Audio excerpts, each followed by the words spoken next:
지금 토요일 오전에 타임스퀘어 나와서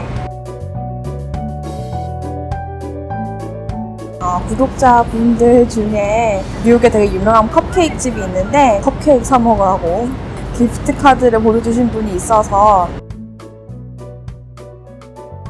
타임스퀘어 되게 오랜만에 나오는데 집에서 한 10분도 안 걸리지만 되살아난 것 같네요. 사람들도 많고 심지어 관광객들도 보이고 맛있어. Mia's Bakery 추천합니다. 뉴욕에 놀러 오시면 옛날 리먼 브라더스 빌딩에 있는 바클리즈가 보여야 되는데 왜 안 보이지? 그리고 모건 스탠리 빌딩 잘 안 잡히네요. 제가 예전에 뉴욕 부동산에 대해서 말씀드린다고 했었는데 오늘 한번 해볼게요. 제가 좀 뜬금없이 고백을 하자면 제가 원래는 올해 뉴욕에 집을 사려고 했었는데 이 계획이 갑자기 틀어졌던 게 그것도 좋은 의미에서 틀어졌던 게 제가 갖고 있던 전 재산 현금을 제가 소속돼 있던 그 헤지펀드에 다 있었어요. 잘 아시겠지만 헤지펀드는 수수료가 엄청나죠.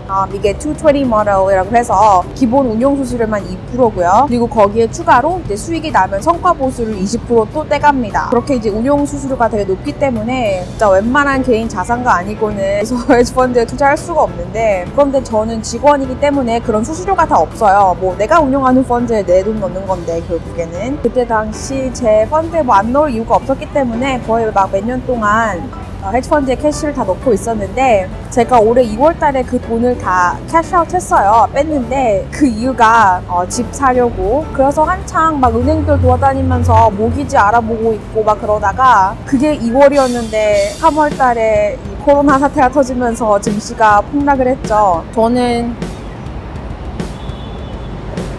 저는 그때 정말 1초의 망설임도 없이 지금 부동산이고 뭐고 집이 중요한 게 아니라 3월 중순에 증시 폭락했을 때 다시 그 돈 다 주식시장에 집어넣었어요.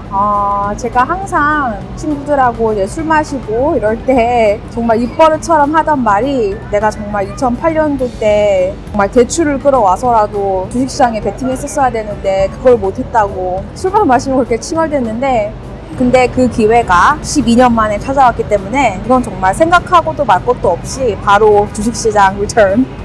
그래서 지금까지 있고요. 그리고 중요한 건 지금 뉴욕 부동산 마켓이 엄청 집값이 떨어지고 있습니다.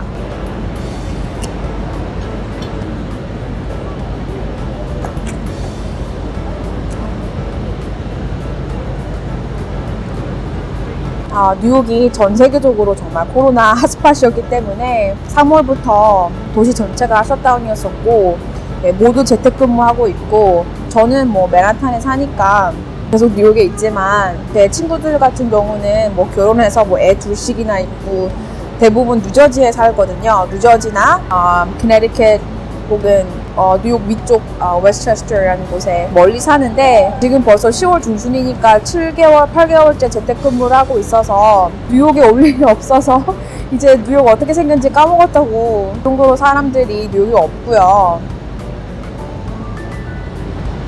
적어도 이게 이 재택근무 상황은 적어도 내년 봄까지 다들 그럴 것 같아요.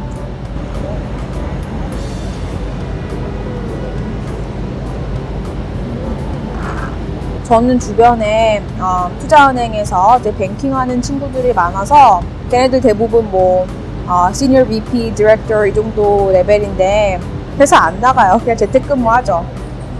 배트맨 아저씨다. 배트맨 아저씨. 배트맨. 다리를 좀 바꿔볼까요? 아무튼 원더우먼?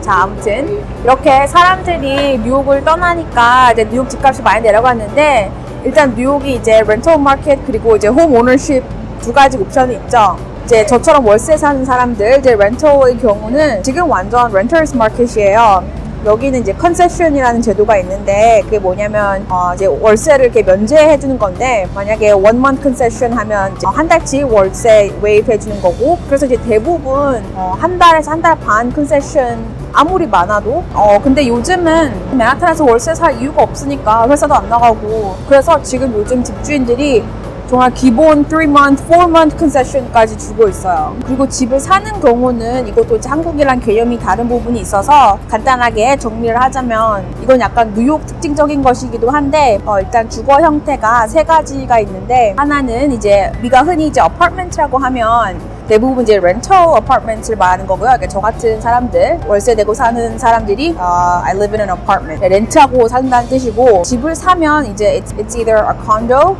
or a co-op. 진짜 말 그대로 cooperative 약자에서 co-op인데 한국에서 말하는 아파트가 사실 여기서는 이제 컨도예요. 컨도를 사면 자기가 그 집에 대한 이제 소유권이 생기는 거고 이제 우리나라 아파트 매매라고 생각하면 되는데 co-op은 그게 아닌 게 자기가 그 집 부동산을 소유하는 게 아니라 그건 이제 코업 운영 회사의 소유고 나는 그 빌딩에 그 유닛에 거주할 수 있는 그 권리를 사는 거예요. 지분을 매입하는 건데 그래서 내가 코업을 사면은 부동산에 대한 집 오너가 되는 게 아니라 정말 말 그대로 거주할 권리에 대한 지분 매입. 뉴욕 같은 경우는 그리고 제가 뉴욕이라고 하면 이제 맨하탄을 말하는 건데 여기는 이 레지던셜 부동산 마켓의 한 70% 정도가 대부분이 코업이에요.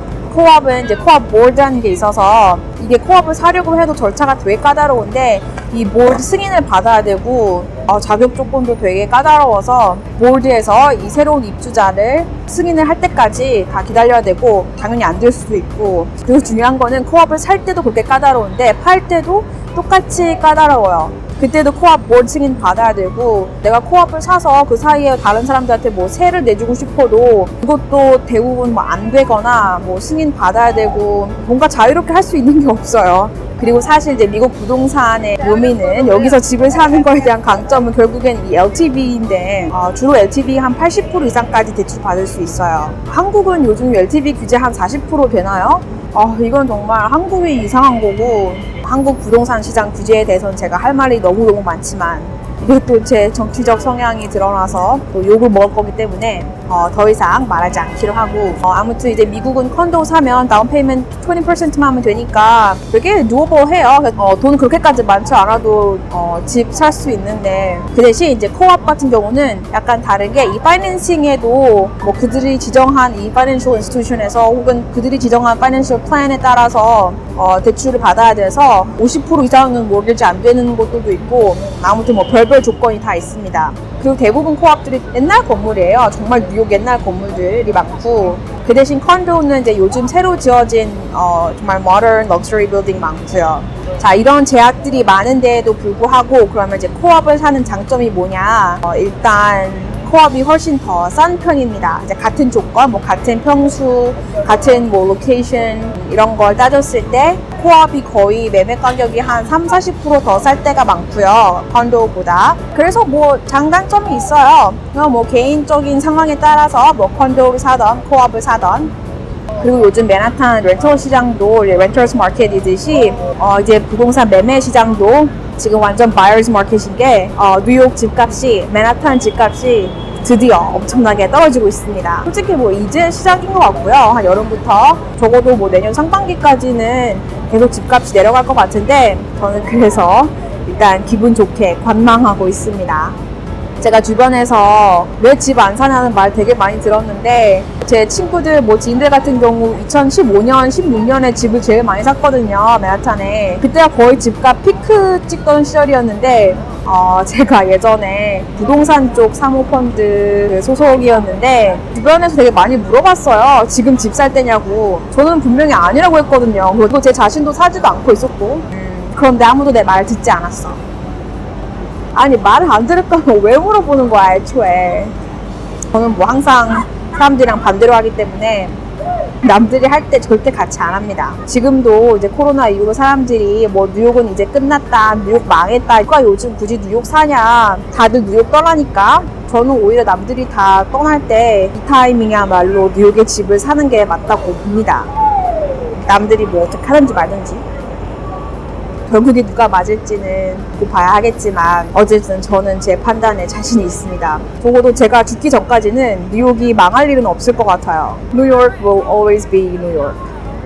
마지막으로 한국이랑 비교를 하자면 사실 뭐 제가 이렇게 할 수 있는 것도 이제 미국이 제도적으로 이런 게 가능하기 때문에 그런 거지. 이 부동산 대출 규제도 없고 얼마 전에 블룸버그 기사를 봤는데 요즘 한국에서 뭐 20대, 30대, 뭐 40대까지도 다들 주식시장에 뛰어든 이유가 내 집 마련, 집을 사야 되는데 서울 집값이 너무 미친 것 같이 올라서 집 살 돈 마련할 수가 없고 도저히 돈을 벌 수 있는 방법이 결국에는 주식밖에 없어서 그렇다고 하는데 아니 이럴수록 규제를 풀어야 되는데 뭘 이상한 정말 가끔 한국 부동산 관련 규제 뭐 법 뉴스를 보면 아니 이게 무슨 신공산국가도 아니고